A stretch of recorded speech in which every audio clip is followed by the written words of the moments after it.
under siege by Cyril. And if he loses this Nexus, I can't, no, that's gonna be it! GG!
GSL Side 1 in 2017.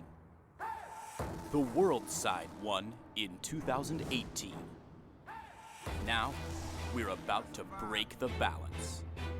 The 2018 GSL versus the World Champion, Cyril, the Lord of the Circuit, who reigned the world by winning WCS Global Final, which has been the Korean Sanctuary. Stars from all over the world gathered around Cyril.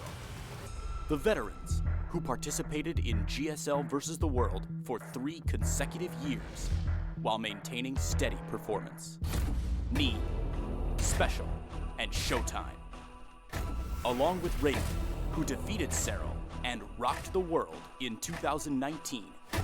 Those who are in the center of the storm will join us in creating a new sensation. More powerful global all-stars are aiming for their second straight GSL versus the World title. Consecutive defeats in GSL versus the World and the global finals. Pride of the most powerful country in StarCraft 2 has crumbled, but the fire of the counterattack hasn't been extinguished yet. The 2 towers of GSL Zergs. In 2019, Dark, who became the new king by ending Maru's dominance, and Su, who won the IEM World Championship by defeating the most powerful players, including Cyril. GSL Terrans, with a wide range of talents and reputations, led by Maru, the first 4 consecutive GSL champion, and the world's strongest GSL Protoss trio, Classic, Stats, and Trap. GSL All-Stars are ready to restore the crumbled pride of GSL. The change has already begun. Who will be the new Lord? The extreme battle of Worlds StarCraft 2.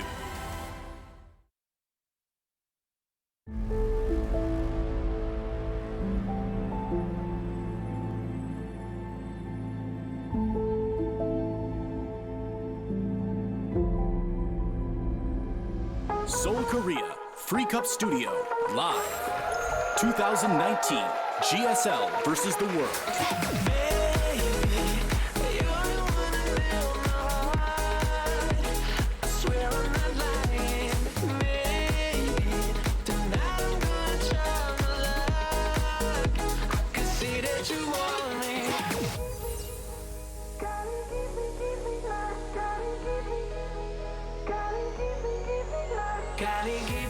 What is up? We are finally here, back after 1 year for GSL versus the World. I'm Tasteless, and joined with me is Rotterdam, Artosis, and Maynard. How's it going, guys?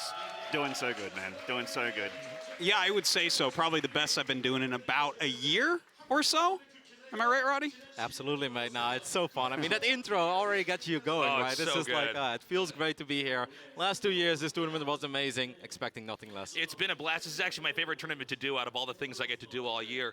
And, you know, it's been a crazy story. Last year, Korea did not win in GSL versus the World. It was actually Cyril who managed to dominate. We're going to start that story again here now and see how it all turns out. Yeah, it's a big thing to live up to here for both the Koreans and for Cyril. Sorry, World Team, but I mean, those are really the people that we're looking at this point. And I don't know exactly how this is going to go, but definitely the respect is there for Cyril. Absolutely. I mean, Cyril is somebody who's basically been able to take on everybody anywhere. But I will say the world players seem to be catching up. Yeah, I'm very impressed and I'm very happy with this lineup. I mean, if we really are the world representatives, then I actually think that this is a very good lineup. Obviously, you can maybe make 1 or 2 changes if you want to form the best possible team, but I really think that this is pretty much the best that the world has to offer, and I'm expecting a good fight out of them. Like, yeah, I know most eyes are on Cero and the rest is not Cero, but a Rainer, a Special, a Neeb, a ShoWTimE, come on, those guys should be able to do something here. And not forgetting Time as well after a great Asus ROG, having all the way to Game 5 against the world champ himself. Looking very, very close to actually eliminating him. And I'm actually really excited to see how he does as a Terran fan myself. So this is going to be really exciting, man. Y'all are a bunch of haters not even mentioning Elazer's name here. He got the most votes, okay?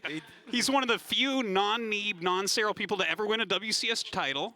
He's legit as well. Let's look out for how well he does. He's here for a couple reasons, Artosis. You're right. Yeah. We're going to go to a quick overview coming up here and explain exactly how these 4 days are going to unfold. And it should be noted, by the way, that when Cyril did win last year, it was the #1 trending thing on the Korean internet. The pride of Korea was heard. So a lot of pressure on these players. So if you're joining us today, it's going to be the first half of the round of 16. Tomorrow, the second half of the round of 16. Saturday will be our longer day, quarterfinals and semifinals. And then on Sunday, not just the grand finals, but we also have a special team show match. Team Cyril versus Team Dark. Yeah, this is just going to be an action-packed 4 days. These first 2 days, 4 best-of-5, 6 best-of-5s on Saturday, and then Sunday, of course, finishing it out. And, I mean, if you are in Korea, you need to get your butt down here. This is a veritable who's who of StarCraft. I think they're too late today, Artosis, Yeah, because it's kind of full over here already. No, it's really cool to see. Last year we saw a lot of love for this tournament, and even though this is sort of like an exhibition all-star tournament, the players, they take it so serious, and the fans at home, they take it serious as well, because it's not just Cero that we talk about. We talk about ShoWTimE last year, 3-0ing Zest, you know, getting that big victory, or think back of even 2016. How often don't we still talk about that victory that Elazer had over TY, right, in the team match? So there's a lot to fight for. And it's not just pride on the line, money as well. First place taking home roughly 30,000 USD, 30 million Korean won. Second place, a lot as well. And there's prizes for the team match as well. I know a lot of times when we have these show matches, people will say, oh, you know, that show match wasn't important. They didn't have to bring their best. Well, when there's $8 grand on the line, I think you definitely do have to bring your best. Yes. Another thing about this tournament, though, for me, because there's so few tournaments left in the year for the season of StarCraft 2 in 2019, it's a big indicator of what the World Final is going to look like as well. Because when we saw Cyril defeat Stats in the Grand Final of the 2018 GSL versus the World, remember, Roddy and I looked at each other and we were like, I think he's the World Champion. I think this guy's going to be the world champion. And sure enough, history. You guys were exactly right. We were That's exactly what happened. Right. Yeah. Against the same person with the same map score. So, I mean, yeah, you guys, you nailed it. But yeah, in the preparation for BlizzCon, they even asked Sarah, was like, do you think you're going to win it? He's like, well, I won GSL versus the world, and the global final is actually quite similar. So, yes, it would be weird if I say no. It's a big indicator. So, very exciting tournament. Before we go any further, our CEO of Africa TV, Kevin, has a few words for us. And we'll be going to that in just a moment here.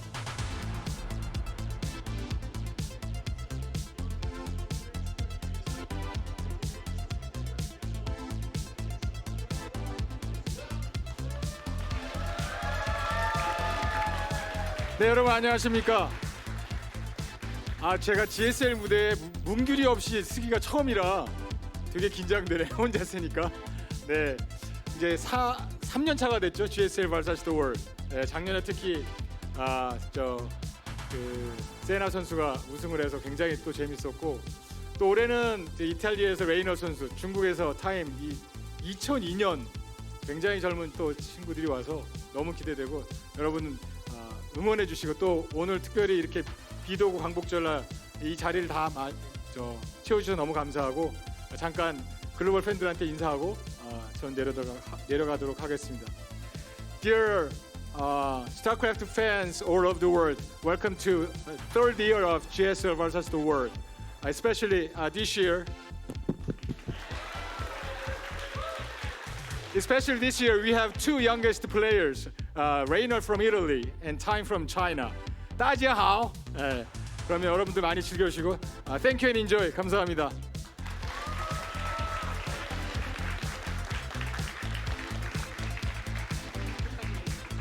And so we are getting closer and closer to actually starting out these best of fives. I'm especially excited, I should say, about this first match we have. For today entirely, Dark versus Elazer to start things off, then Sue versus Time, Maru versus Stats, and Neeb versus ShoWTimE.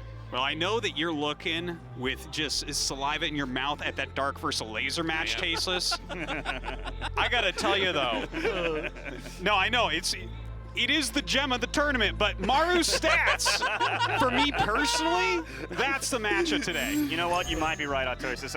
You twisted my arm. I'm starting to agree with you here. I mean, in Nick's defense, you've always been a hipster, Dan. You've always been a hipster. You've always been on the edge, Artosis. Edgy stuff. The community's been dying for Dark Elazer. I'm just glad that we get it. They're finally getting what they asked for. The second match is going to be super cool as well. Maynard, you already touched upon it, but Time was so freaking amazing in Aces ROG just last weekend against Zero. It's very hard not to be excited over, in my opinion, the best Chinese player we've ever had in StarCraft 2. And I mean, the other two matches. Do they need an introduction? Well, I tell you, we've seen enough Neeb versus ShoWTimE that no, probably not. And we are moments away from starting our first match, but first, a quick video for you guys.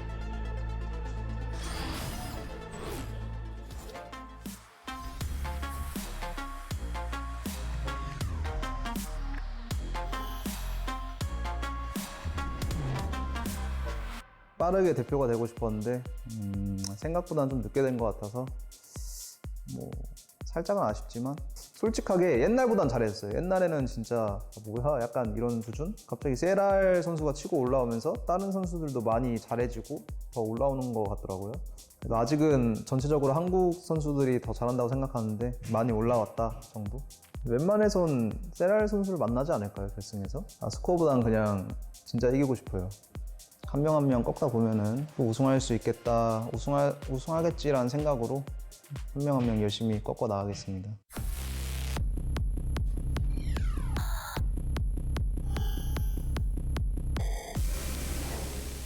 I knew that there's gonna be definitely someone hard that I will play against, and yeah, Dark is a GSL champion, so he's one of the best, but I'm definitely happy that it's a Zerg player and it's not Protoss or Korean Terran.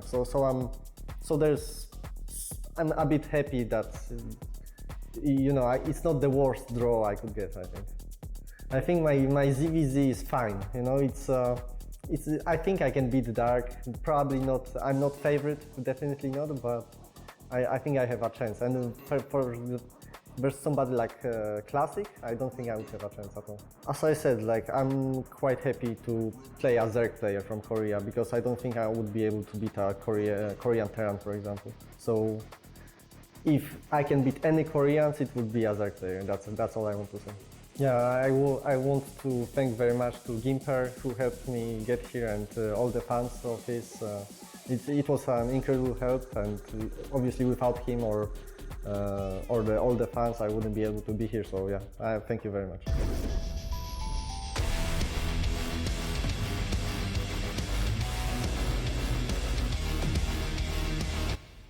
(2019) GSL versus the world.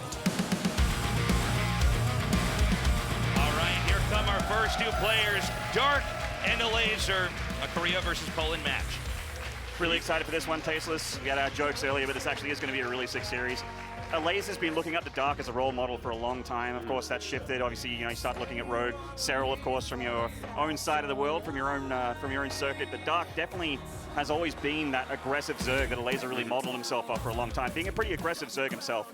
Yeah, you're definitely right about that. I mean, Dark is a player that all Zergs across the entire world really respect, the variety of his play, the width of his play. And he's definitely got to be a favorite here, but there's so many good Zergs in Europe as well, right? That should give Elazer a fighting chance. I mean, I think it's pretty crazy when somebody is going up against the most recent GSL champion and he's like, yeah, it could have been worse. Like, that kind of says how stacked this tournament is, right? By the way, I just want to say, love the graphics again. Every year, GSL versus the world just becomes cooler and cooler. Look at all of this, and I'm just ready for some StarCraft. I tell you, man, the production staff puts a lot of love into this show. And I think this match is going to kick a lot of ass. Let's not forget that Elazer, in the previous WCS World Championships, actually ranked the highest out of all the foreigners before. I mean, this guy is a real killer, and I got the chance to talk to him after he didn't manage to get to the finals, and he was pretty hard on himself. He just said he was not good enough. He doesn't know how to really enjoy these tournaments unless he's able to win them. And we've seen similar things from interviews with Dark as well.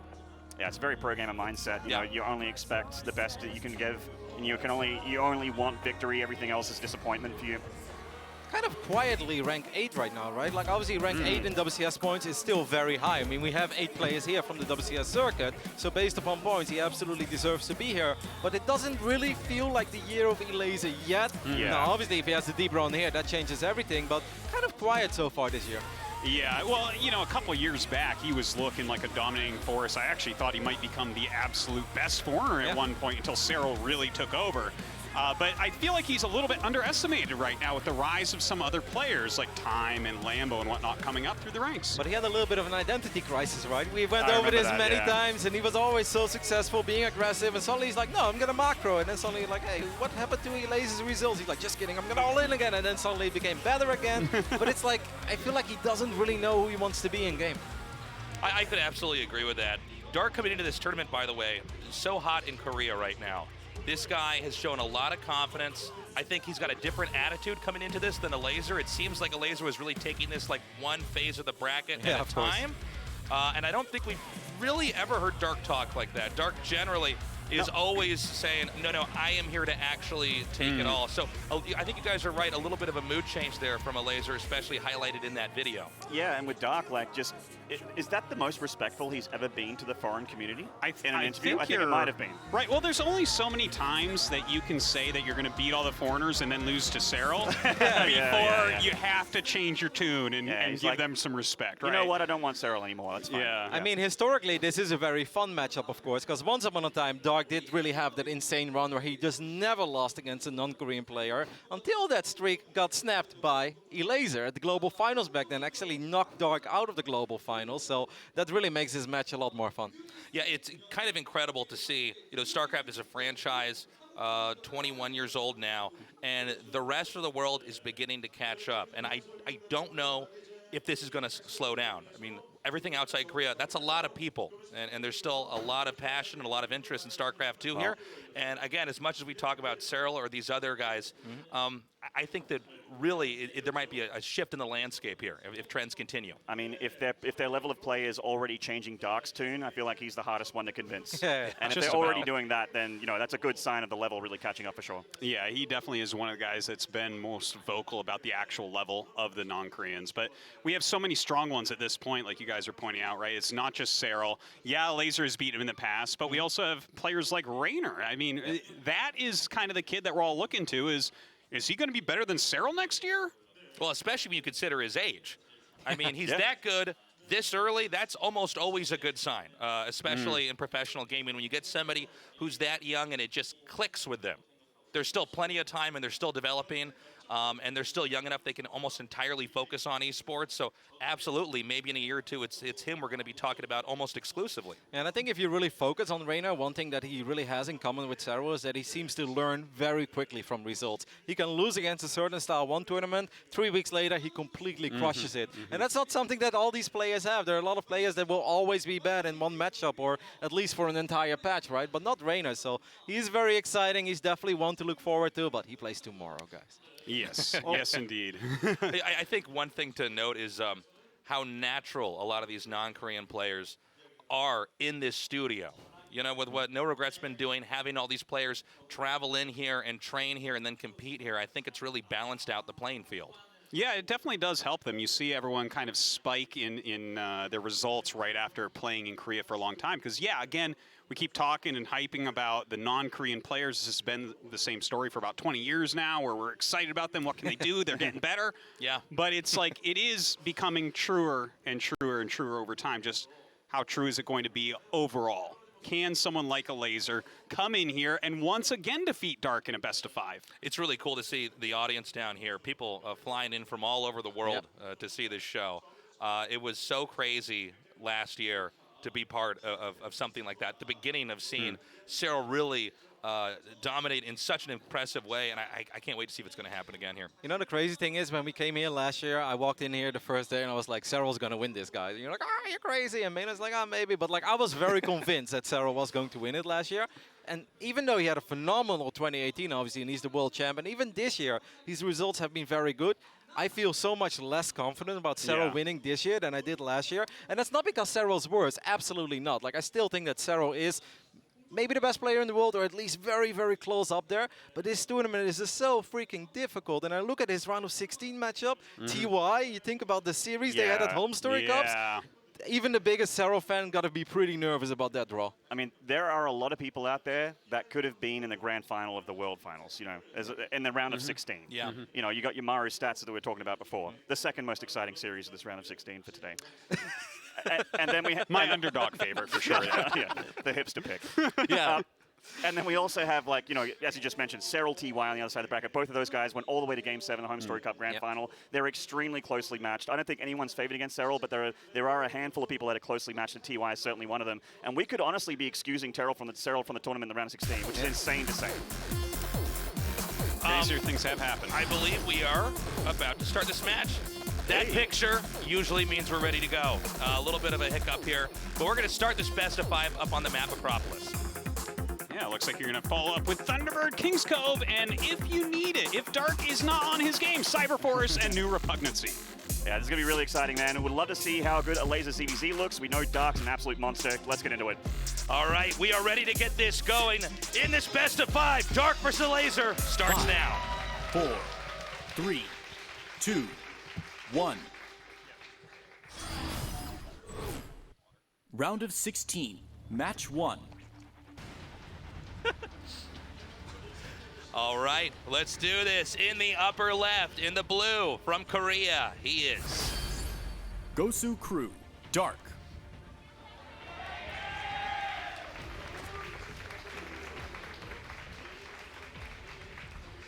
And his opponent in the bottom right, in the red, from Poland, he is Ego Esports, Elazer.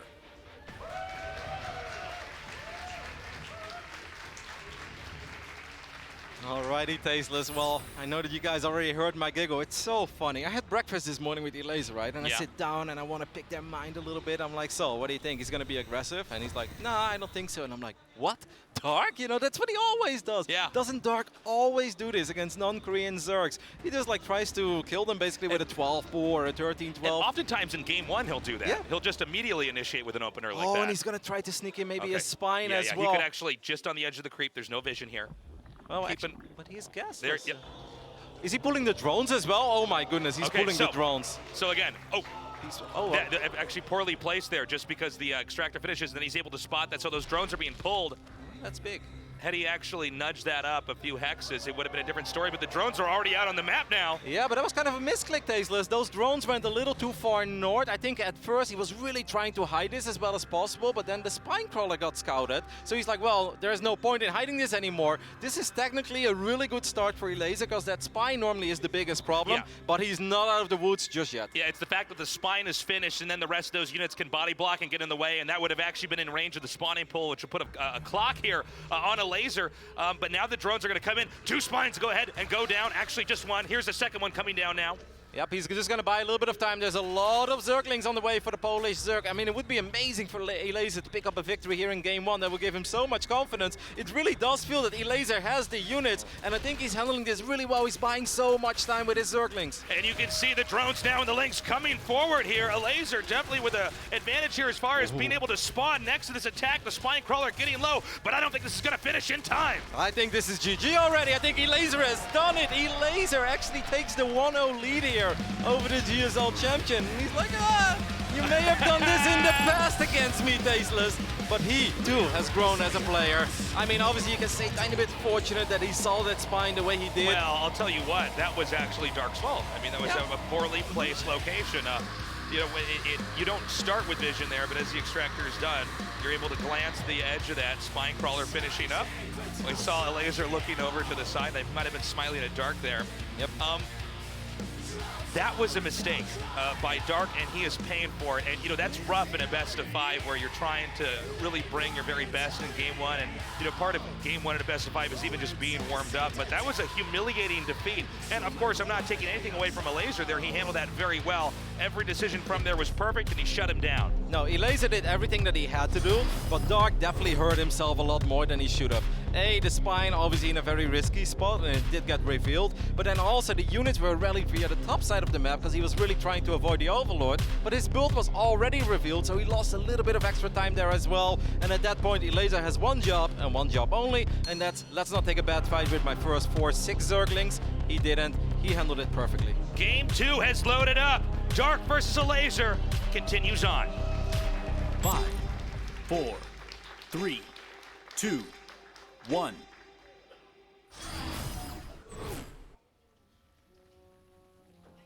In the bottom right, in the blue, from Korea, he is Gosu Crew, Dark.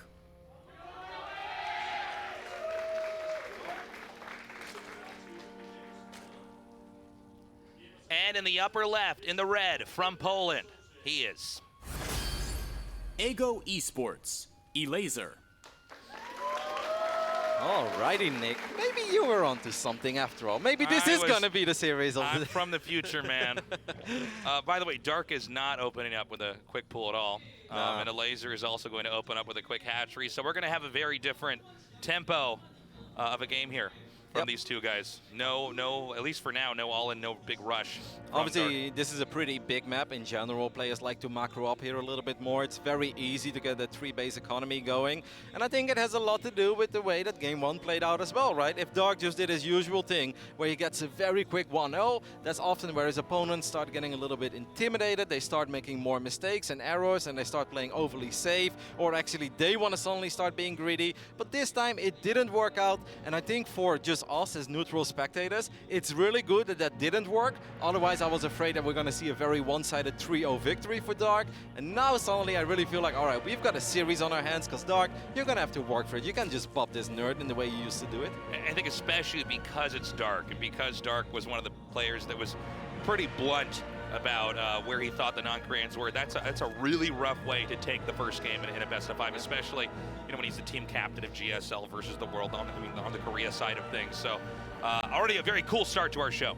Yep, in this very same studio, in the same tournament. I think he did similar builds against NerdShow last year, or it was the year before. I don't even remember. It always goes so fast. There's so many games of StarCraft 2, but basically it was just aggression, aggression, aggression, and that's it. We had a couple of 3 or 4 minute games. Dark clearly trying to get the same pace going. This time it's not working, and like I said, for us neutral spectators, this is really the best thing we could have hoped for, because of course Dark is the favorite here. Of course Dark is the better player here, but we want to see a close and competitive series, and I think with the way that first game played out, we're going to get that.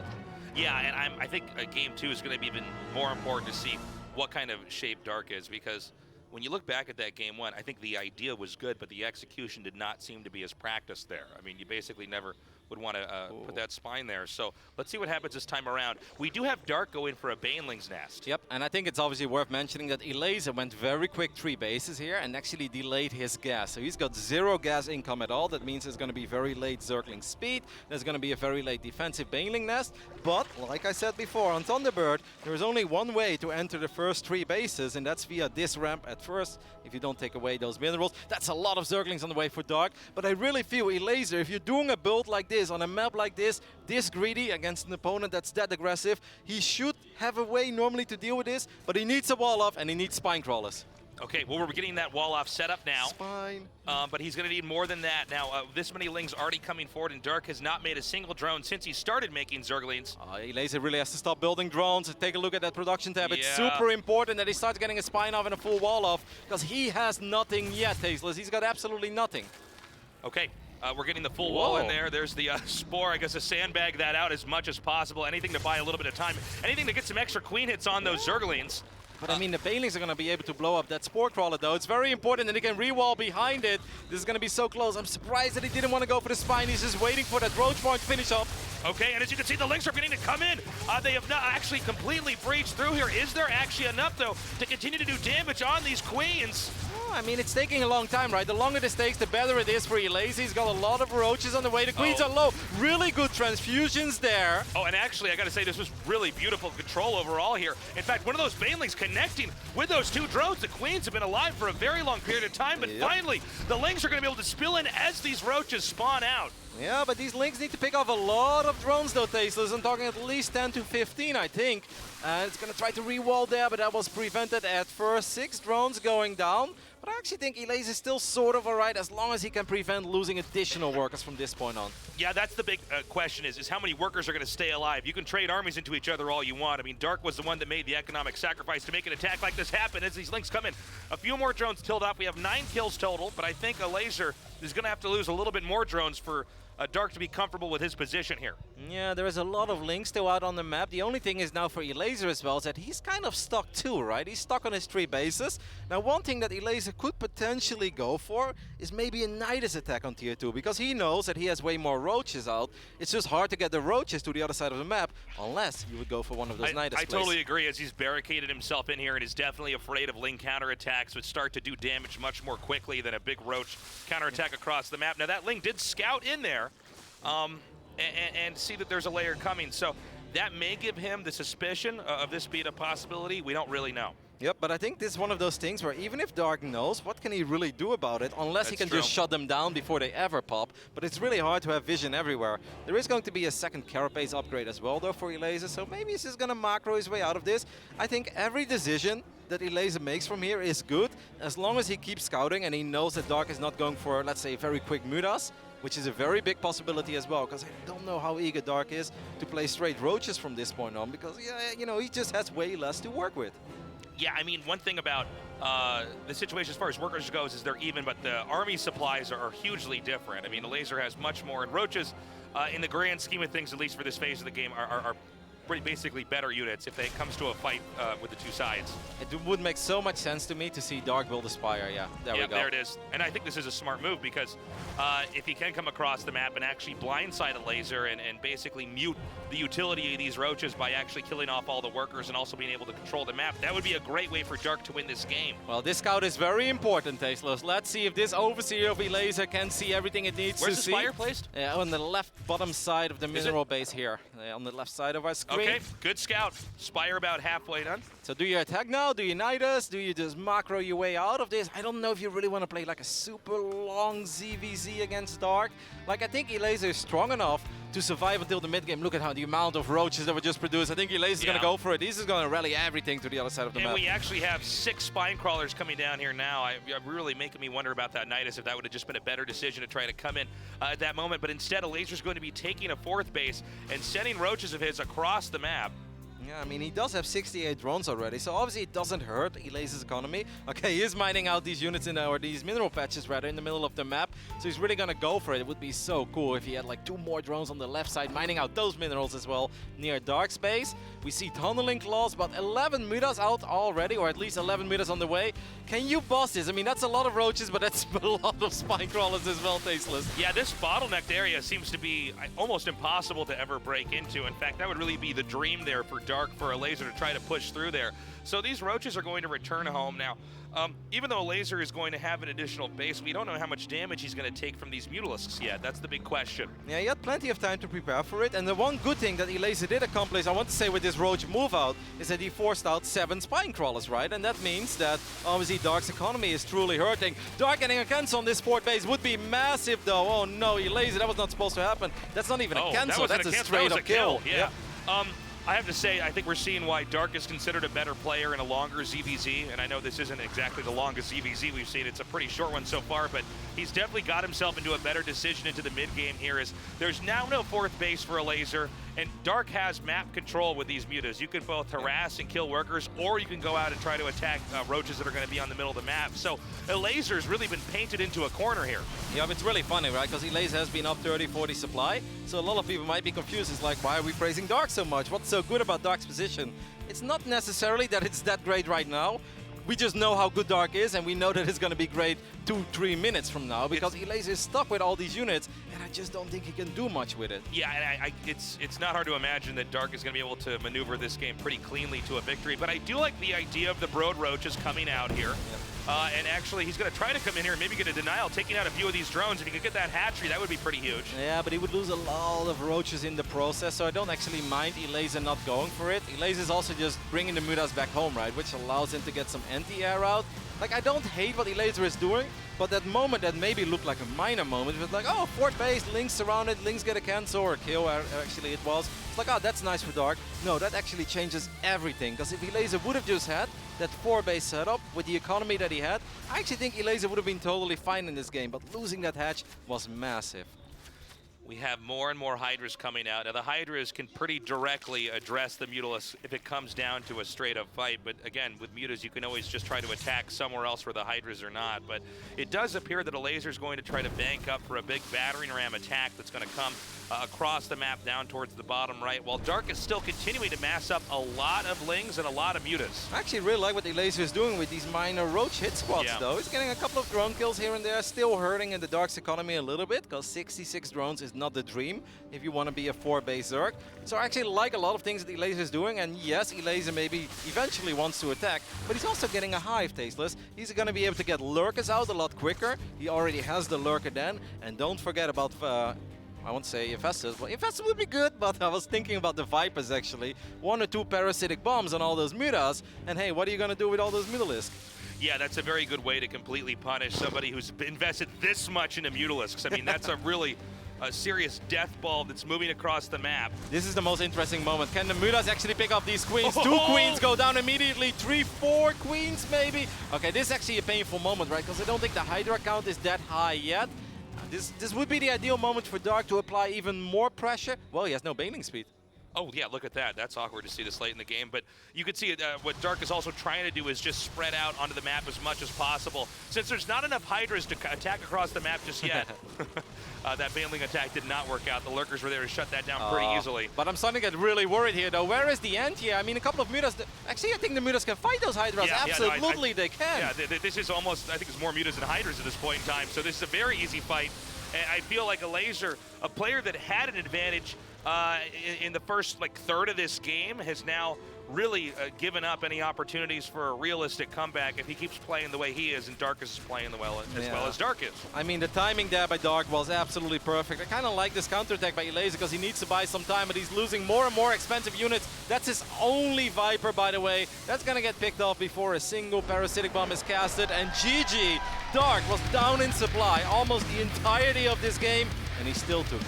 You know, Roddy, Game 1 was really exciting because Dark screwed up his rush and Elazer punished it, but I think Game 2 is a real reality check for the difference between these two players.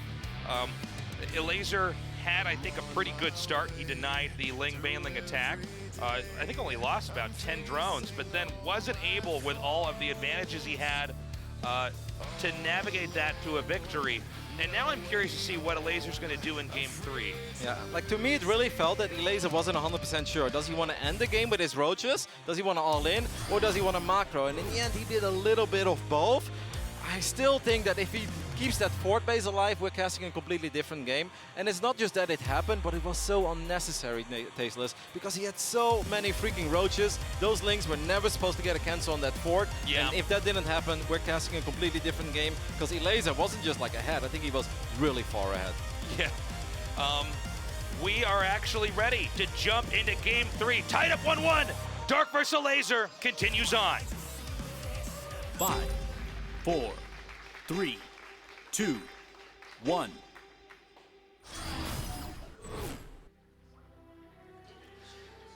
Our player in the bottom right in the blue from Korea, he is Gosu Crew, Dark.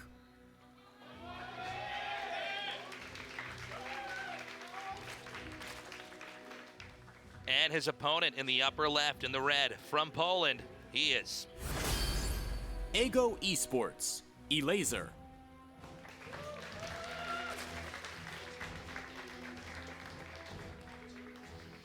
I mean, there were definitely a lot of things to talk about on Thunderbird. I think even having all those queens where they were, Elazer saw how high the Muda count was. Like, if all of those queens are backed up by just a single Spore Crawler, the Mudas actually can't take a fight like that. You know, the Spore pushes out so much damage, it changes everything. Like, Elazer didn't lose that game at one particular moment, but he made 3 or 4 big mistakes that allowed Dark to come back into that game.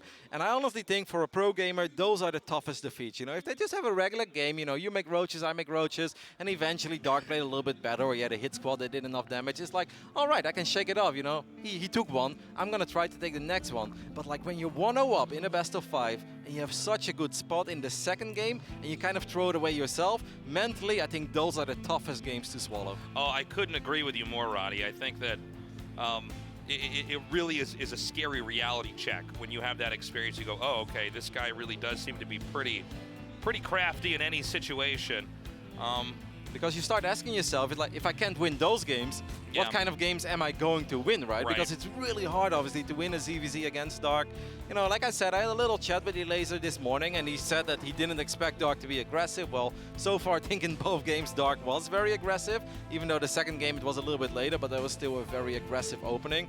I was kind of shocked to hear that, because Dark, to me, always seems to be like the aggressive Zerg out there. I agree. But I really like what Elazer said, right? Because you know the Europeans, and they're very, very confident in their ZVZ, and they often even mock Korean ZVZ a little bit, because that's how confident they are. He's like, but on the other end, it's still Dark. And he's like, even if I don't like his strategies, his execution is so freaking good that I'm obviously worried, because you don't know how good they are until you play against them, and then suddenly, because they are so good, you cannot execute your own build anymore. And I think that's kind of a beautiful dynamic of StarCraft 2. Well, one thing about Dark is he's pretty comfortable in any given situation. I mean, he's actually one of the best macro conservative Zergs on the planet. We just see him oftentimes open up for aggression to kind of get control of the matchup early on. By the way, once again, we do have a Baneling's Nest coming down here, but it's a Baneling's Nest on both sides. Yep. I mean, obviously, Elazer is doing a different opening here because King's Cove, there's so many ways to attack here. Yeah, 2 entrances here. Yeah, can't really stay castless, right? That'd be a bit crazy. So far, this is all the same.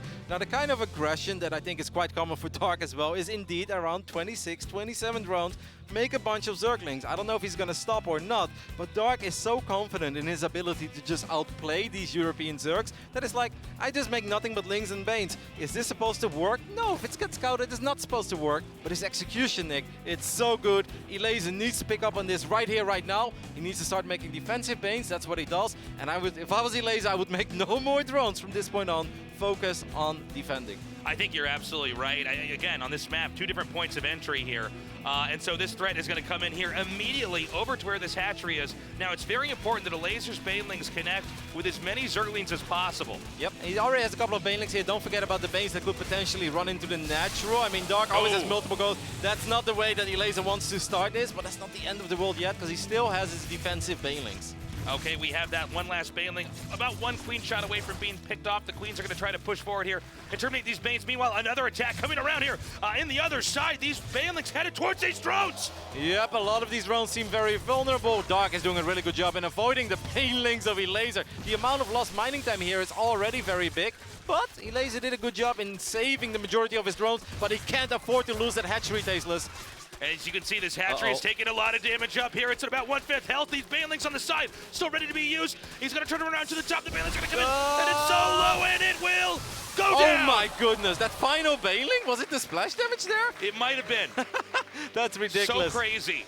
I mean, this now obviously is worth it for Dark in the end, right? Even gets a few more Lings there. Still has more Zerglings and Banelings out on the map. This is so funny. I think this is exactly what Elazer was talking about. He's not supposed to lose against builds like this, but once you go up against Dark, he's so fast, he's so good, his micro is so on point that he forces you to make mistakes. And you can see Elazer's beginning to get pushed back further and further here. Again, losing that hatchery, that's also one production facility that you don't have. So the Lings from Dark are continuing to press forward, and now Dark has actually shifted gears. He's made a ton of drones behind this while he's continuing to put pressure over here at the natural of Elazer. Yeah, Elazer definitely still in this. I mean, it's been painful. Losing that base is always a very, very big deal, but he did have the economic advantage for the majority of this game so far, so he kept the Queens alive. Elazer is still... Oh, you gotta stop doing that, though. Ouch. Connecting over there.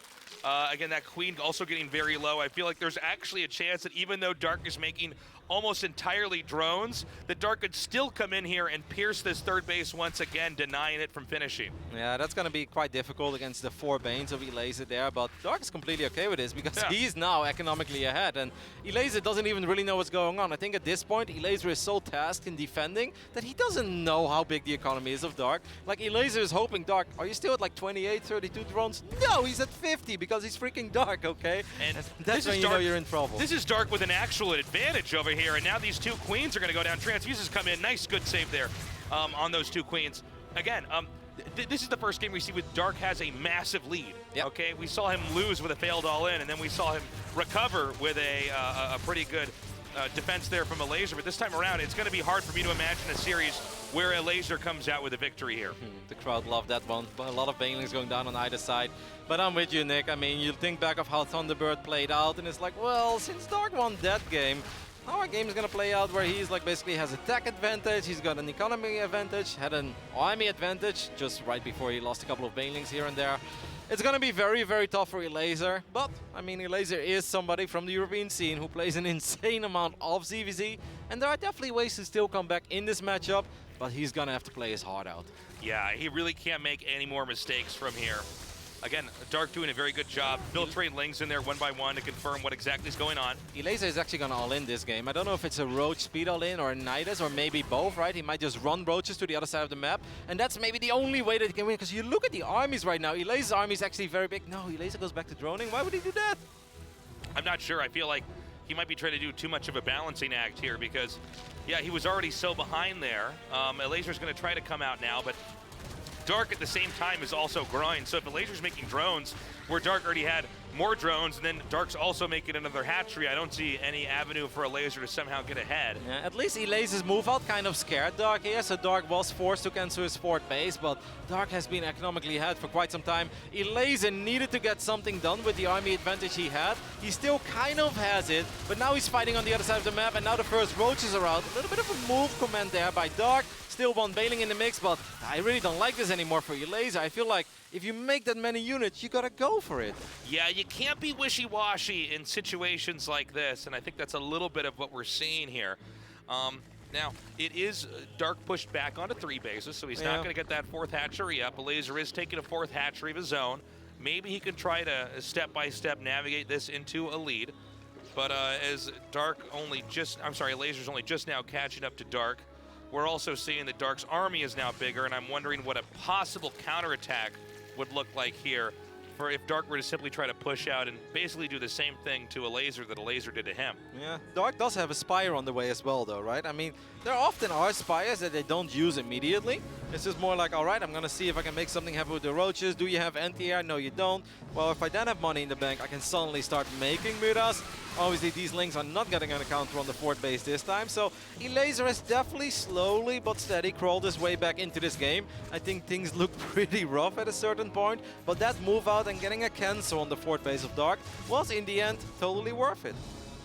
Okay, here comes the Roach Ravager moving forward. There's a lot of money in the bank for Dark. I think he's trying to buy some time for the Mutas. Good job there by Elazer in sniping 1 or 2 of those Overlords. Yeah, these are basically for free right now. But it's actually kind of nice for Dark, because Dark just wants time to go by, because he wants Mutas to get out. Very true, yeah.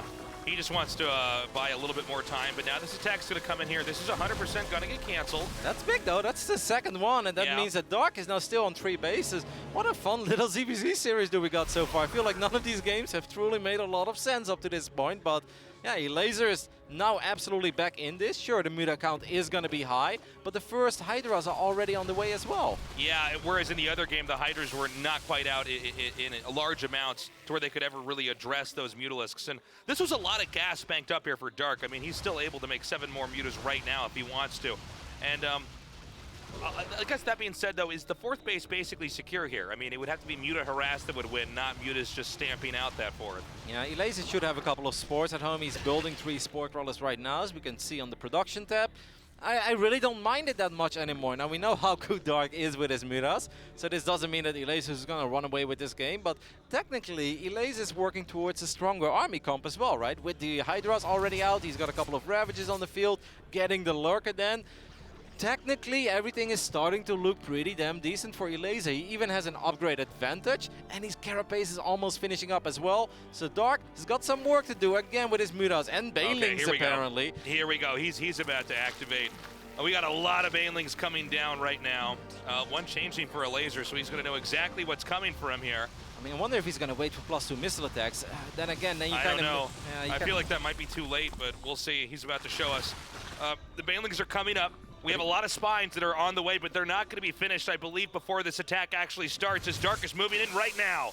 Yep, these Banes need to connect with the Spore Crawlers as well. I think that's very important. Dark can't be indecisive though. You gotta go. Couple of Mutas actually fighting these Hydras on the top side. Can we take a look at the Banelings? Dark is kind of like trying to trap Elazer here. And Elazer, is he taking the bait? You can see the Banelings finally beginning to come forward here. They're trying to connect with those Hydras. Now moving down over towards that Ravage with the Mutas and the Roaches coming in. Yeah, those Baneling connects were actually really good there in the end. I think that Dark did kind of shibait Elazer there into a fight that Elazer really shouldn't have taken. Elazer was 2 upgrades ahead, but he couldn't win the battle. Yeah, that was beautifully executed there by Dark, as Dark's army is now flooding into the 4th base area. Still so many Mutas that are a threat in this game, and that may be just too much here. We have some more Roaches coming down, but we know that there are more Roaches headed northbound here to merge up with Dark's army here. And with the Mutas also hitting these Roaches that are chasing this army away, I just still don't think this can end well for Elazer. Those Mutas are so annoying, right? They push out so much damage on these Roaches, and there's just nothing firing back. Now a few more Hydras get produced, but Hydras are expensive. Elazer lost a lot of drones in the process as well. He still has 1 upgrade advantage, but doesn't really have any static defenses to fall back to. One of the Queens get picked up as well. Yeah, by Biles, in fact. Dark with a maxed out army is beginning to thin out the small defenses that Elazer has, as we're seeing Roaches desperately get microed back as Mutas are dishing out too much damage air to ground. And I don't see how the 4th base is going to survive this. It seems like an inevitable tug of war that Dark is going to win. Yep, I don't think anything is going to survive here for Elazer in the end. This was a really interesting one, and once again, I think a game where Elazer absolutely had opportunity. GG. But in the end, it's Dark who's just a little too good. And this gotta feel like a pretty frustrating series so far for Elazer, because it's actually not too crazy of a statement to say that he could have won all 3 games. Yeah. So what started out with an exciting, good result here for Elazer, reality is really starting to kick in now. Dark is showing that he is a monster. He can take risks as long as it's not that Sunken Colony risk in game 1, Spine Colony risk, excuse me, in game 1. He can take risks. If they don't work, he can morph the game into an advantage somehow, some way. And Elazer looking concerned. He has to win every game from here on out, or he's out of GSL versus the world. Yep. And I mean, once again, it's just been a pretty bizarre best of 5 so far. We're gonna head over to a very quick break, and after that, we'll be back with game 4.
Dark, can I be where you are?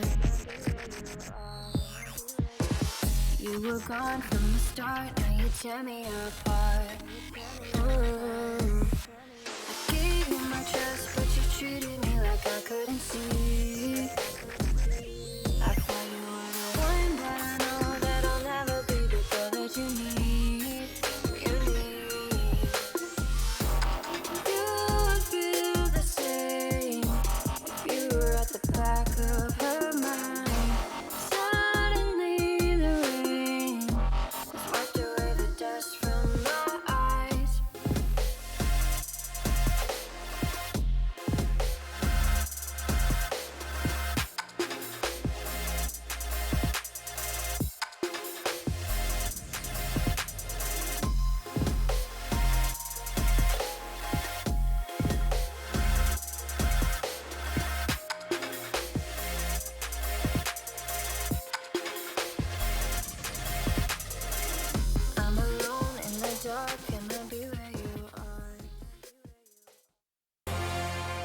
2019 GSL versus the world.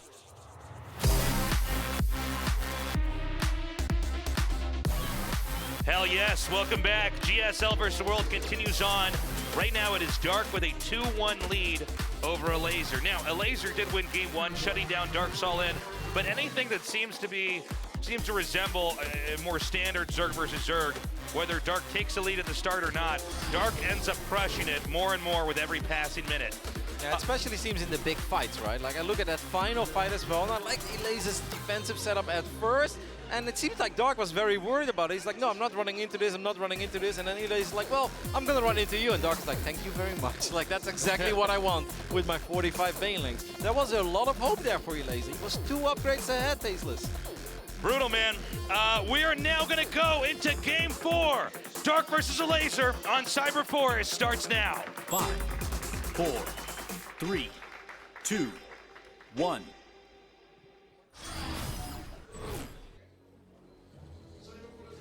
In the upper left, in the blue, from Korea, he is Gosu Crew, Dark. All right, watch this, Brody. I'm going to show you the intro. All right. In the bottom right, in the red, from Poland, he is Lego, my... Ego Esports, Elazer. I had to try. I like the live one better, Nick. The live one is just never going to be top. All of esports was leading up to that moment. So Cyber Forest is, of course, the smallest map that we have in this map pool of StarCraft 2. I actually really like the approach of Elazer to go for the bigger maps at first, because I understand being worried about the aggression of Dark. And I think back of that opening as well, right? Like, that is not an opening that Elazer is uncomfortable with. Like, 27 drones, and then the Zerg makes a lot of Lings and Banes. Is that supposed to get a hatchery kill? No, absolutely not. But that's just Dark truly being Dark. And that's just where his execution is so incredibly good. And it's really hard to put it in words or to focus on one specific thing. Like, what is Dark doing so well that allows Elazer to make, or that forces Elazer to make this many mistakes? And it's just the Ling movement, the Baneling movement. It's like, it's kind of like a boxer, right? That's just feinting a lot. And at one point, you don't even know which hits are going to be real anymore. And that's kind of what's happening in those early stages of ZVZ. Dark is just so good in running around, keeping his units alive, and then eventually he will find an opening. Would you say that there is, I mean, I think we can both agree there's an error in decision-making on Elazer's part when you get into like mid-game and late game, but would you say that there is an error in opening play here from Elazer? Should he really not, should he be trying to play around anything ordinary? Because in every game, Elazer is just the guy who's been reacting to what Dark's doing. Dark, the game starts up and Dark just does his strategy, and then we see if Elazer lives through it or not. Well, strategy-wise, I actually like the builds of Elazer a lot more than I like the builds of Dark. It's just that Dark seems to be the better player, which is obviously something we were aware of. But sometimes a better strategy can actually carry you very far. So I don't mind the openings of Elazer, because I don't think that Elazer should try to start outplaying Dark in like the Ling Bane phase and stuff, because that just doesn't go very well in general for non-Korean Zergs, unless your name is Serral perhaps. But hey, Tasteless, maybe he's listening. He's gonna switch things up. Look at that Roach Warren. This is what I was actually hoping, or at least not necessarily this exact strategy, but this idea, right? Taking the initiative. One of the things about Dark, and one of the reasons why we see him, especially in ZVZ, open up aggressively in game 1 is because it makes the other player respond to what he's doing. He has to actually react here. In this game, Elazer's going to push out immediately with these roaches. Okay, I actually thought he wasn't going to get it for a second. But the rock would block the queen for a second there. He gets that first overlord. Yeah, that's massive, right? Because it also denies information, of course. But I also feel like it's sometimes a tell. You're playing on Cyber Forest, it's a tiny map, and suddenly 2 queens come out to push away an overlord. It's like, well, I wonder, you know, are you going to try to attack me? It seems that Dark is expecting something among these lines, because that's 18 Zerglings already on the way. And obviously the Lings, they can start surrounding roaches one by one, and they can also counterattack and potentially deal a lot of damage. So Elazer's going to have to be very careful, but so far Dark is actually in the Lego. Dark, damn it! Sorry. No, look, we're gonna have to see. I thought I had another shot. I thought you were setting me up for something. I didn't know. We have the roaches coming forward now. Now we want to watch for this Ling counterattack, because the Lings are going to deal damage faster than the roaches are going to in their counterattack. And so we have these drones on hold position here as these queens are going to get surrounded here. And now the Roaches are going to come in. Now, Dark needs to use everything at his disposal to try to hang on because there's a lot of muscle here with these Roaches. The Queens are just trying to buy time, rotating around the hatchery. I mean, Dark has already done a lot of damage, way more than Elazer, but Elazer does still have a lot of Roaches. I mean, that's a force that's very hard to clean up, especially if the Roaches are in the choke point, like they are here on the ramp. But Elazer's gonna be careful. He needs to do way more damage than he's done so far, but I really like what he's doing there. He's zoning Dark out of his own base. Yeah, he's actually locked him out, and of course, with surface area being the most important thing to watch for in Roach versus Zergling, the fact that these Zerglings are not getting good surrounds here means the Roaches are getting premium damage off, and that forces Dark to use some of his drones to try to help defend. That was actually so sick by Elazer. He handled that so incredibly well. Good. The Roaches are starting to run very low on HP, but there is more where that came from. There are more Roaches out on the map somewhere, and look at the worker count. Oh, wow. Elazer is up 6 workers, and he's about to kill way more drones. Dark is in a ton of trouble. And this might be an area here by Dark to try to actually salvage this location down here. These Lynx, not enough of them to actually try to fight these Roaches at all. He's going to come down here and pounce on top of the Spark Crawler. It does not look like a Transfuse is going to allow him to last in this for very much longer, and this is going to allow Elazer to immediately barrel into the main and kill the workers. GG, Elazer takes game 4. Well, Tasteless, he listened to you. He took some of that initiative. You can see, I love his reactions after he takes the map. Very happy with that. Obviously, very stressful situation there, but I absolutely love the way he kept his Roaches together. He knew that those Roaches had to do a ton of damage, and he's like, well, I want to get on top of the drones, but I also need to keep them safe. I don't want to get surrounded. So he zoned up like 4 Roaches, and that was already enough to put on so much pressure that it forced Dark to take a very bad fight on that ramp. I loved it. That was very well done by Elazer. And we saw Dark in an attempt to catch up. He scrambled to get down onto the his natural and trying to get cover there, and that made it even easier for Elazer to come in there with the killing blow. And so now we go to the final deciding match. We're tied up 2-2. The winner of this will move on to the round of 8 in the GSL versus the World. Final map is going to be played on Neeb Repugnancy. A medium-sized map, I'd say. I think an excellent one to end things on. I mean, Dark's gonna be feeling it a little bit, right? It's been, I think, a weird series for both of them, but it's always frustrating to lose against goals like that. We now hop into game 5. The winner moves on to the round of 8. The loser is out of the GSL versus the World. 4, 3, 2, 1. 0. In the upper right, in the blue, from Korea, he is Gosu Crew, Dark.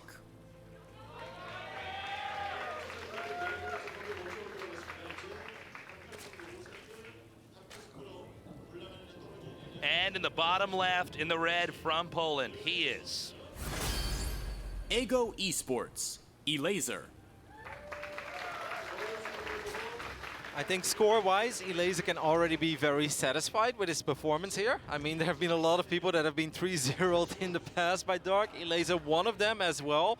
So I think you can already be very happy, right, taking 2 maps. But with the way that this best of 5 has been playing, Elazer might very well feel, it's like, if I'm ever gonna beat this guy in a best of 5 again, this could very well be the day, because there were chances in every single game for Elazer.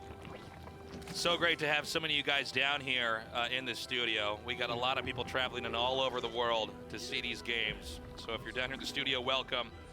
You're in for a real treat today.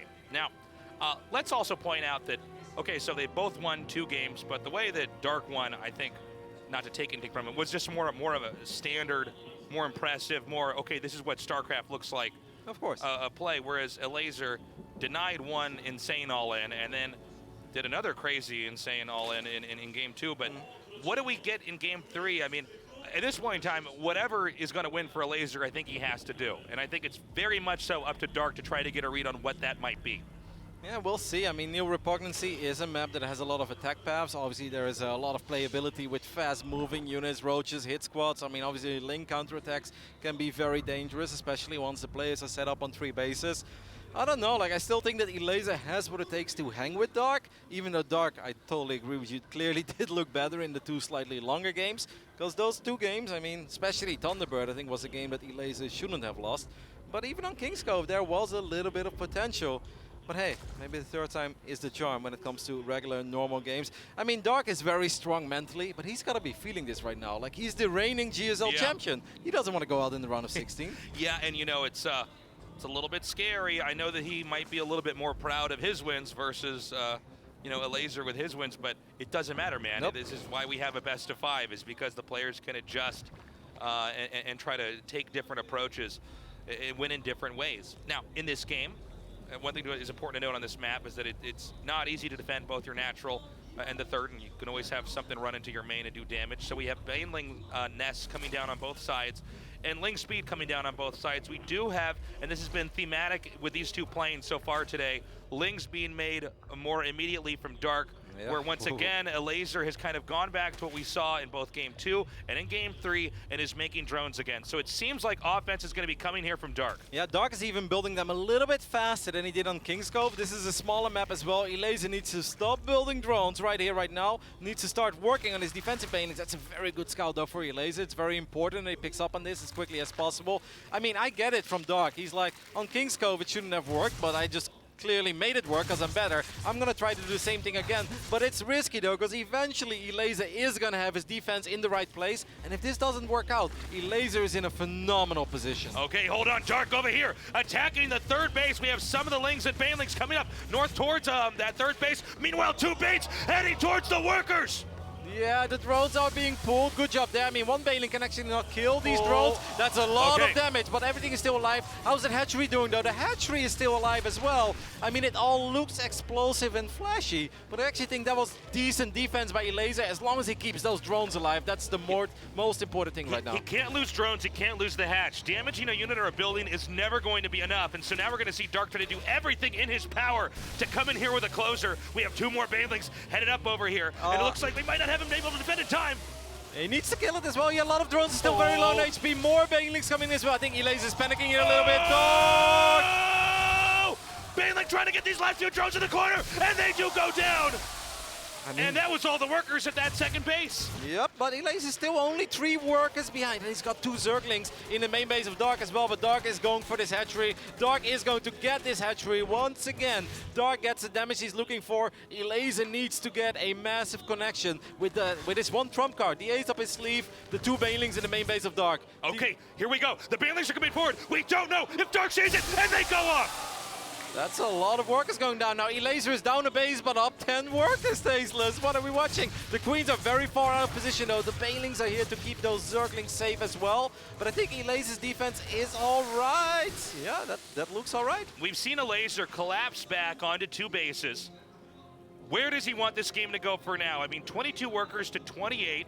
But Dark on 3 hatches, Elazer on 2. He just wants to counterattack. Yeah, I mean, he's slightly up in workers, but obviously he's down a base, right? So he's going to be down in production. And also all of his queens were out there defending, so they probably weren't really hitting the injects.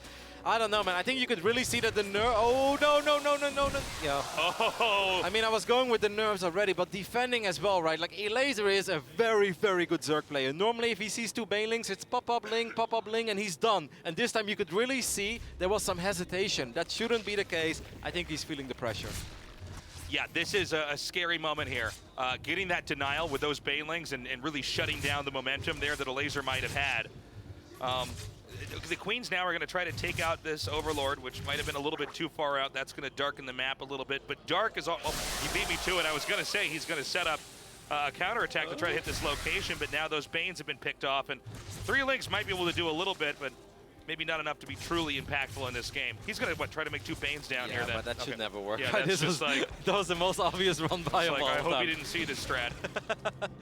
But, hey, Elazer's going to try to do the same thing And one he's more like, time. I hope you didn't see this. Well, I mean, this is actually way more well hidden. If he gets 5 or 6 more drones, okay, this time Dark is paying attention. He's going to pull the workers immediately. These drones, I think he's only going to get 2, maybe 1. Yeah, he's just, this is that awkward moment where you have the Banes, you're like, well, I mean, what's going to make me happy? Yep. All right, let's just go ahead and get what we can. Now, the third hatchery is about to finish, which is not just important for expansions, it's needed for production.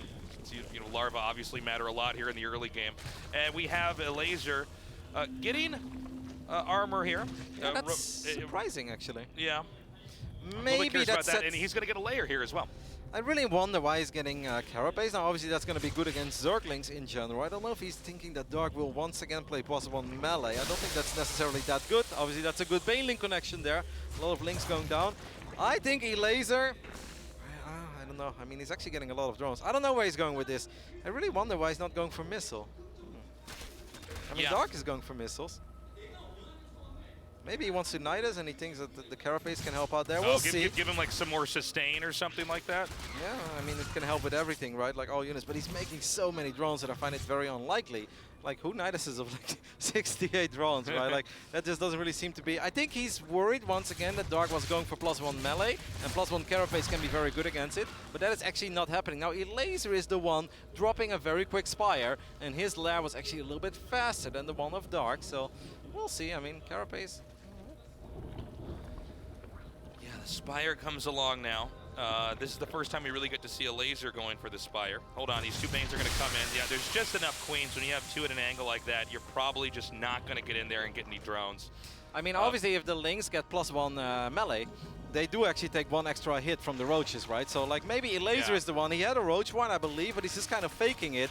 And having that Carapace upgrade on the Lynx is going to be very useful. I just didn't really think that Elazer was going to make that many Zerglings, but now it does suddenly make sense, right? Because as long as +1 missile attacks is not done, the Roaches actually have to attack 3 times. And, I mean, that really helps. Yeah, it's one of those things where you can make a building that, you know, would tell most players, okay, this is what he's trying to do, but you instead just make it, and it's like for looks, and it can completely mislead them. Smart move in a tournament match here. Laser coming down with a lot of Lynx here. Both players trying to keep each other really honest here, trying to slow down fourth bases. Laser is now retaking his in the top left. Yeah, I said +1, I obviously mean +2, right? Because with +1, it's always like, it goes from 3 to 2, but then it goes back to 3 hits again. So in that way, it makes sense. I mean, let's see what Elazer can do with the Mutas. Yeah, as the Mutas come out, that's going to completely change the landscape of this game. And they're literally just about to hatch here. I love how he's getting the Carapace on his Mutalisk as well. I don't think that's going to be really necessary. I think if he knows what Dark is doing, that is the Infestation Pit, Spore Crawlers, there's no Spire by Dark this time. I don't think he needs to go for Carapace. I actually would have preferred a +1 flyer attacks to just fly in there with those Mutas and do that burst damage. It's like a Muta versus Muta thing, basically, because of the glaives. So, but let's see. Let's see. I mean, the Mutas are now going to come in here. They're beginning to hit this Spore. We have the Queens now departing for Dark and heading over to this location. Because they need to try to get on the perimeter of the base to try to drive them away. So the Mutas will rotate around towards the southernmost location. This is also keeping Dark zoned out of actually taking any bottom base as well, and it's really kind of a game of zoning here between the Queens and the Mutas. Yep, and Dark is respecting these Mutas a lot, by the way. You look at the amount of Spore Crawlers that have been built, he's like, you know, it's definitely not going to happen to me that I'm going to lose against a bunch of Mutas and don't have enough anti-air like what happened to you on Thunderbird. So I think that Dark is doing that very well, and he's basically just saving up resources. Mutas are very good until Vipers and Infestors come out. Like those kind of units, a Fongo, a Parasitic Bomb, just does absolutely insane damage. But hey, this is kind of Elazer's window. This is when he wants to be annoying. Spots that Infestation Pit, so he kind of knows it's like, alright, if I want to do damage, I better do it right here, right now, because it's only going to get harder.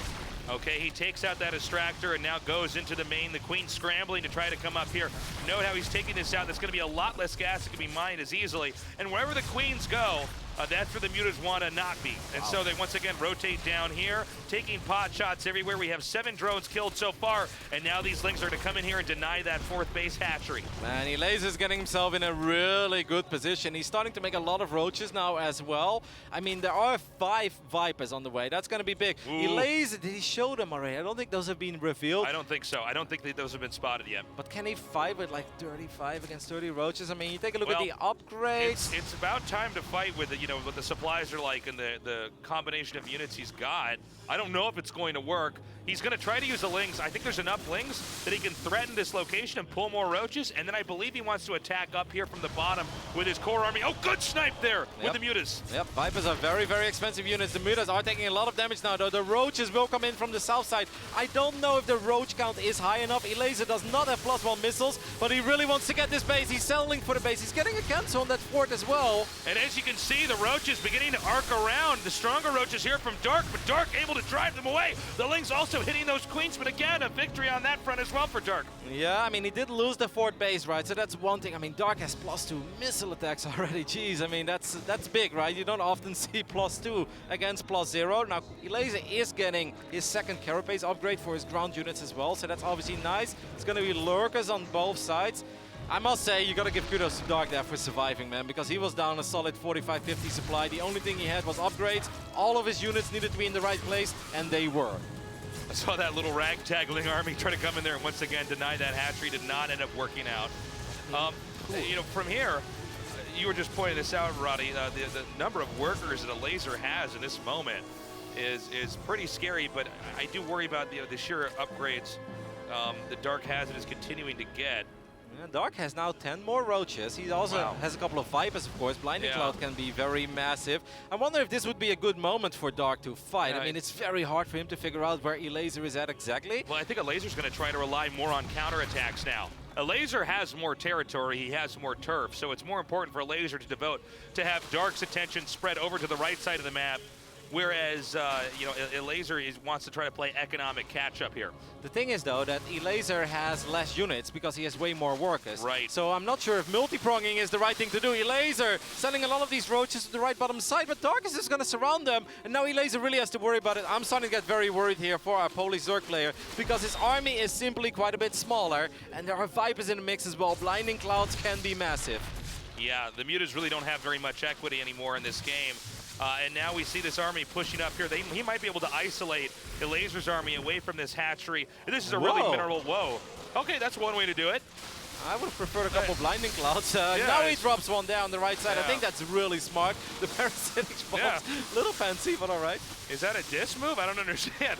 All right, he takes out the hatchery now. Oh my goodness. I guess he knew he didn't need to even use that spell there, so he just went ahead and took out that base at the top. Is he doing it again, Tasteless? I mean, Dark, don't we remember when he was down 40-50 supply and Elazer was richer? Why is Dark the one being maxed out now? He's got money in the bank, he's got better upgrades, and now Elazer is suddenly losing bases. Okay, as he's beginning to box in Dark's army, it looks like it would be one good thing for Elazer, but on the other side of the map, I think that Dark is just proving that he's overall invested in a better situation. And I love this. Like, Dark is like, no, you think you're trapping me? No, I'm actually going to pick off a couple of Hydras over there on the left side. Yeah. Dark is getting so much value out of all of his stacks, out of all of his little squads of armies. He's winning this fight probably as well against these Hydras. I mean, Dark is playing some absolutely phenomenal StarCraft. It's funny how Dark has actually flipped this game into a reverse position. It was actually Elazer that had Dark boxed in on 3 bases, and Dark was patient enough to basically defend every attack, then counterattack, and I think we're about to see this game ramp up into yet another attack here from Dark on this lower base. He might also attack the upper left base and try to deny that as well. Yeah, I mean, he's getting +3 missile attacks. I think he's got his own lurkers now as well. You know, he's actually going to try to make an attack happen here. He doesn't have an overseer, though. He's running into a lurker. If you want to get that base, you better get it real quick. That lurker of Dark is doing a lot of damage. And now the push is going to continue on here. Now, this is a lot of damage coming here from Elazer. As he actually managed to pull it up, he might be able to deny that hatchery, which in this phase of the game is definitely something, but no, I spoke too soon. Oh, wow. Good defense there by Dark. No overseers anywhere. Dark is now getting a Nidus network as well. That's very cool. I mean, Nidus networks with lurkers, I think that's some of the coolest stuff that Zerg has to offer in this game. But Elazer definitely got some damage there done. I mean, it didn't even look that impressive, and he was running into a lurker as well. But suddenly, our Polish Zerg is maxed out again. And now Dark actually dropped a little bit of supply here and there. What a way to end this best of 5. This is a great final game between these two. And this is Elazer, you know, if he can pull this off, really redeeming himself. You know, he had one game where he held up the cheese, he had another one where he did this timing all in, but now this is pretty neck and neck, pretty back and forth, you know. A tug of war, like you said before. It really has been. Both players have looked great and have looked vulnerable in this game.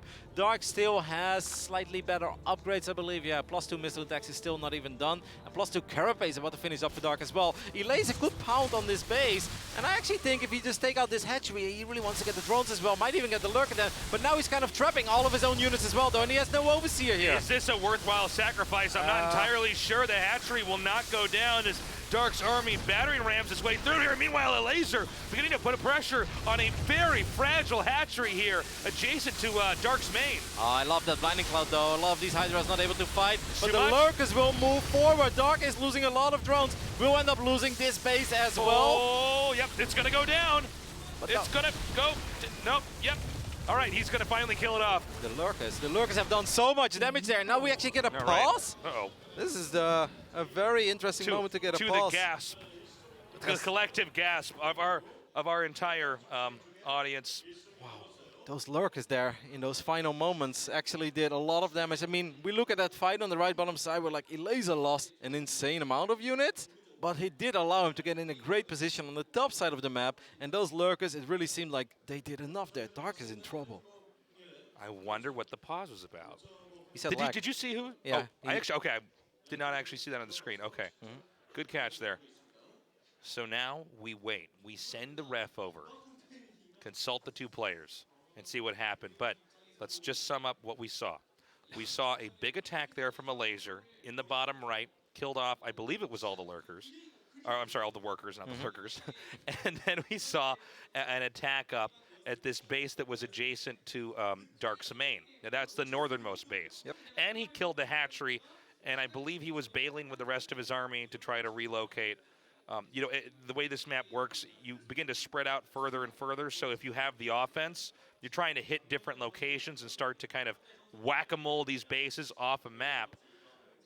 And so we saw Dark in a pretty tricky spot. Yep. And now Dark needs a victory there in the end. Like he already took a lot of damage. Everything you said obviously spot on, but there are still lurkers in position there. Like I don't know if Elazer can get home with that army or not, but if Elazer can get home with that army, then maybe Dark is still in it.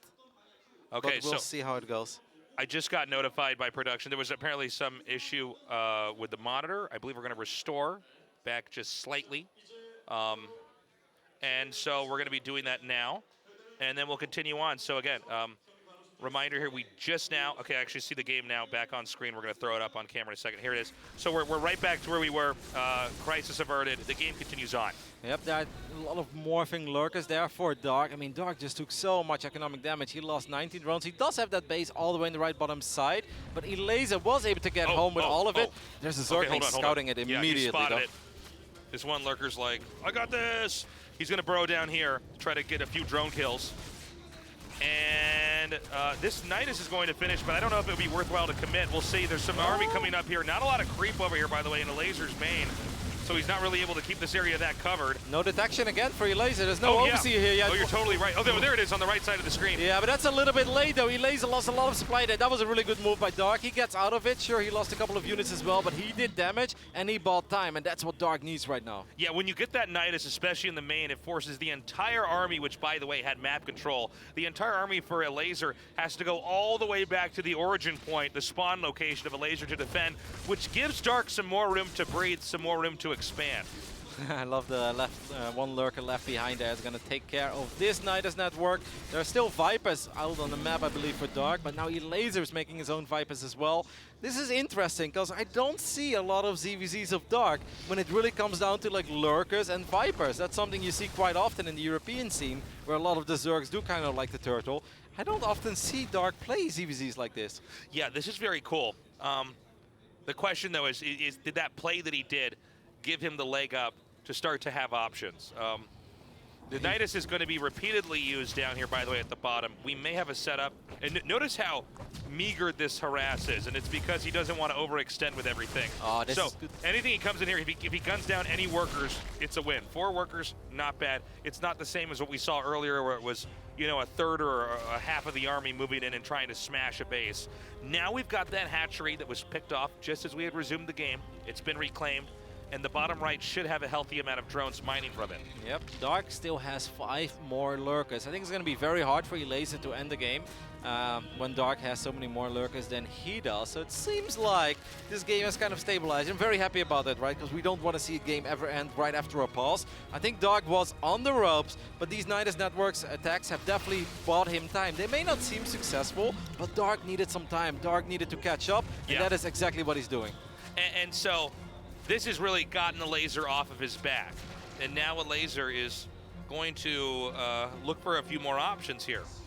Now, upgrade-wise, I think this is looking a little bit better for Dark as far as what the armies are, what they're fighting with. Yeah, well, actually, Elazer is getting +3 Carapace, and Dark didn't have the money to start that yet. So oh, I'm sorry. Yeah. I actually swapped the IDs at the bottom. You're totally right.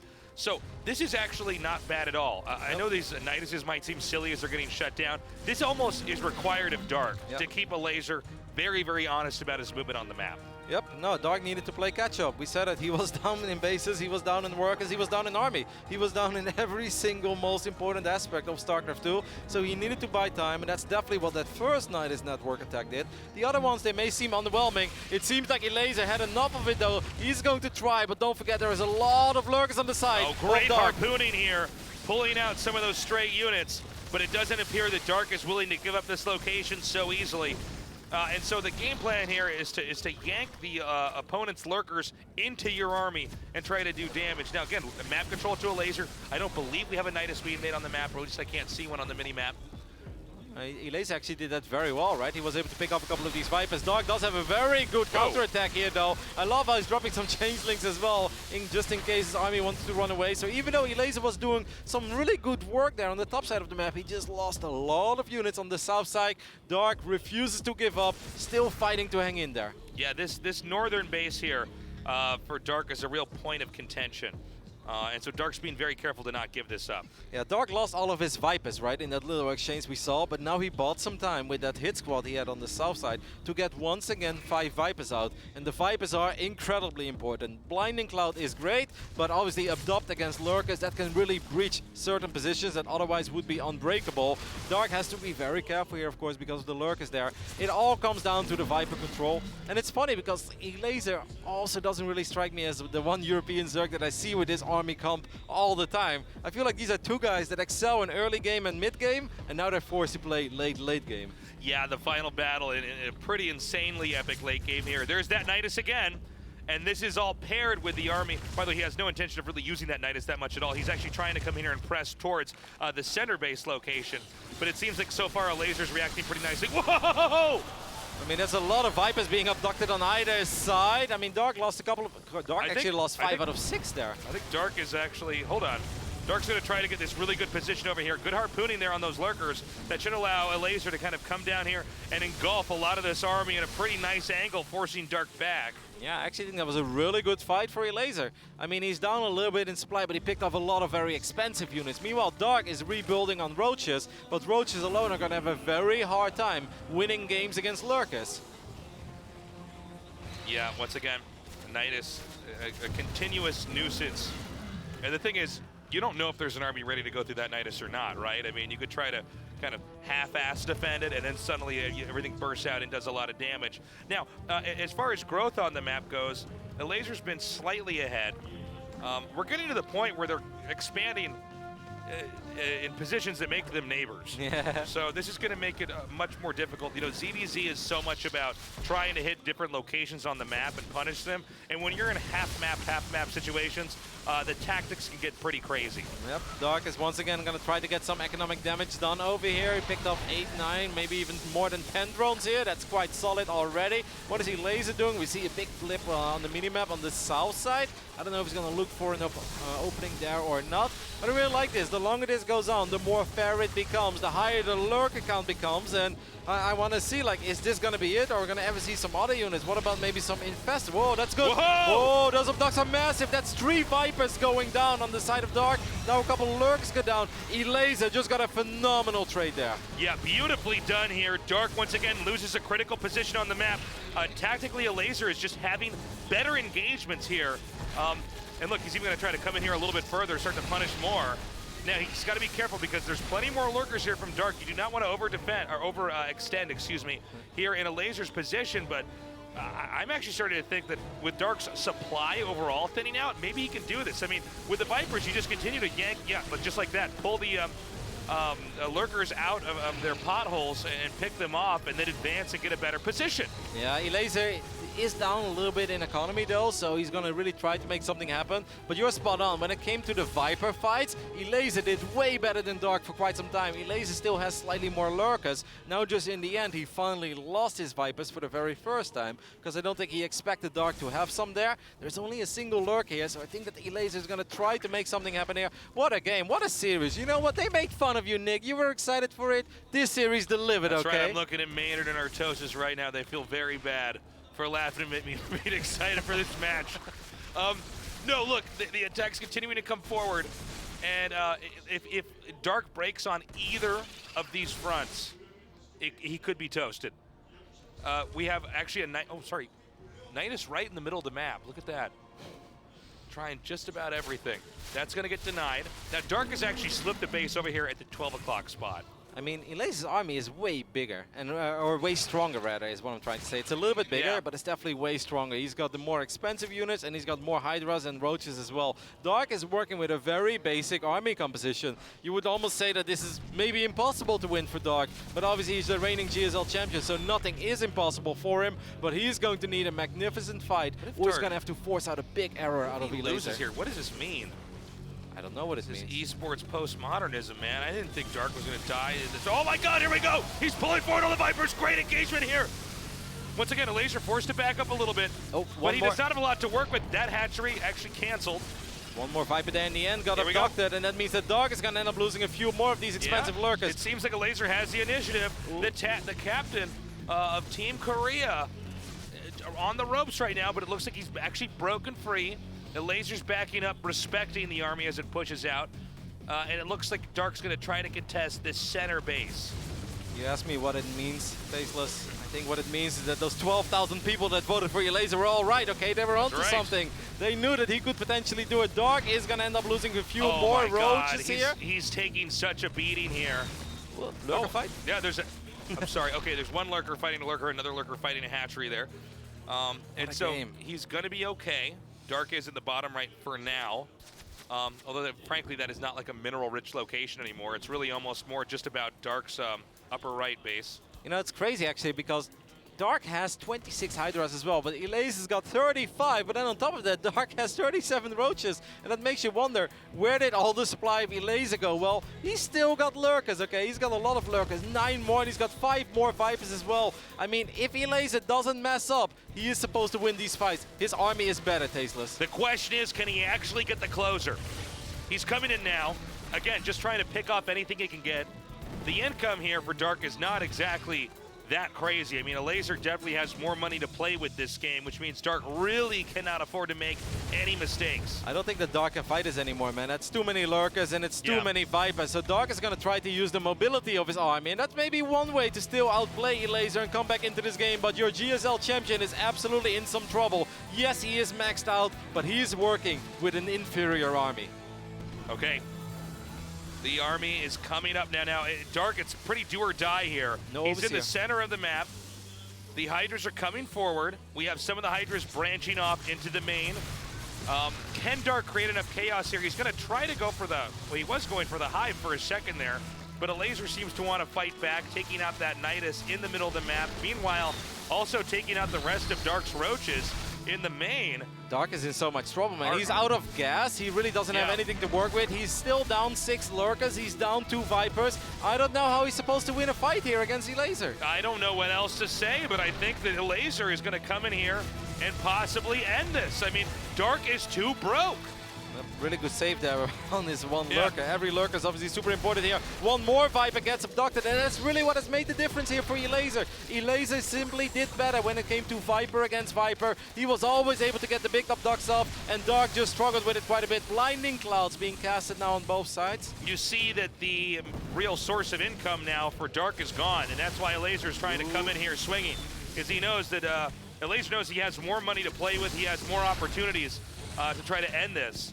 And so every unit for Dark is becoming more and more precious. Yeah, the funny thing is though, ZVZ is so brutal, right? And like 3 lurkers can really turn a battle upside down. Even though it's not supposed to happen, there's still hope here for Dark. Can he snipe one of these lurkers? He's close, but Apparently, nope. apparently not. The drones are going to come down here. Now he needs to get this base up. This is the only hope here for Dark, is if he can actually get this location up. Oh, good corner in here, though. Dark coming in and slamming this army into the wall. That's big. That's one of these lurkers as well. Ducks the other one, a Blinding Cloud. I mean, that was the best fight that Dark was ever going to get, but he still ended up losing the base, and he ended up losing 3 out of his 5 lurkers, while Elazer still has 10 of them.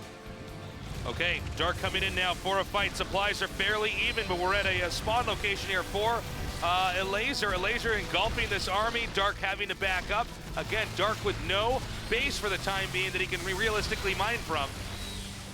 And as you see now, Dark's army supply is beginning to thin out. He's running Elazer's out of beginning steam. to push back, and I think Elazer can flatten this final location. GG in our first best of 5, and possibly many upsets to come Elazer has defeated Dark, the star figure here for Korea in GSL versus the world. Dark, a player who was confident that he would easily be able to defeat non-Koreans throughout most of his career, showing a little bit more respect this time, is actually taken by Elazer in a 3-2 victory. Upset City already here in the very first match of this tournament, and it was a really fun one as well. I loved it. I mean, what else? I'm stunned. What an exciting way to start this 4-day tournament. We're going to go to Hajin and see how Elazer is feeling now that he's won 3-2.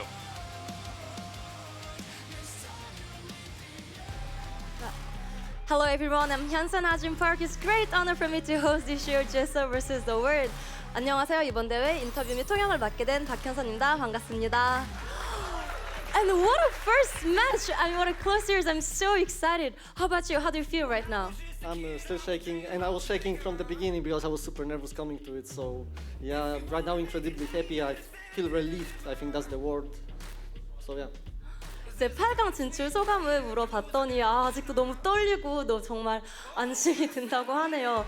Well, let's talk about the first game. I mean, Dark. You know, he's well known for his 12 pull. Did you expect that? Actually, no. I even at the breakfast I found Rotterdam, and I told him like, probably he won't cheese me. I think he respects me a bit, so he probably won't do like one base all-ins. It's not like a disrespect sign. It's a very strong build, but he got a bit unlucky, and I didn't expect it at all. I got a bit lucky with the scout. 그러니까 1세트 때 박려우 선수가 12못을 했는데 그 빌드를 예상했는지 물어봤더니 사실 안 할 줄 알았대요. 정말 대단한 경기인데 after that game 4, I mean, did you know you had this? Are you winning this? In game 4. Yeah, you were able to come back with that all-in roaches. Yes, that scenario I didn't practice that one at all. Because I actually saw Dark play something like this yesterday on his barcode. I kind of but it wasn't. I didn't really expect that he's gonna do it again. This push I prepared for like 1 week, 2 weeks. I thought it's not very good, but it might catch someone off guard. And well, I think I was caught off guard more than he was, honestly. 그러니까 4세트 때 박영우 선수 상대로 올린을 해가지고 이제 동점을 만들었는데 그 빌드를 준비했냐고 물어보니까 사실 예상을 안 했다고 하네요. 그러니까 그게 레더에서 바코드 선수를 만났는데 그게 박영우 선수가 한 빌드 같은데 어떻게 하다 보니까 했는데 그게 잘 먹혀서 동점을 만들었다고 합니다. Well, next you're going to either against ShoWTimE. Who would you rather face? I think both are pretty close for me. I think I'm pretty good friends with Time, and I know how he plays and how he thinks.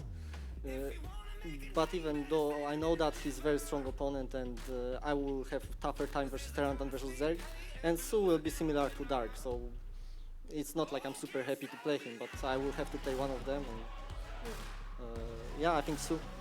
이제 다음 선수는 어윤수 아니면 타임 선수를 만나게 됐는데 일레이저 선수가 타임이랑 친하다고 얘기를 하네요. 근데 어쨌든 둘 다 잘하는 선수기 때문에 힘들 것 같고 상대를 해야 한다면 그래도 저그 선수인 어윤수 선수가 낫지 않을까 합니다. Well, congratulations again and best of luck in the next game. Yeah, thank you. What an entertaining game we had, but there is much more to come, so stay with us.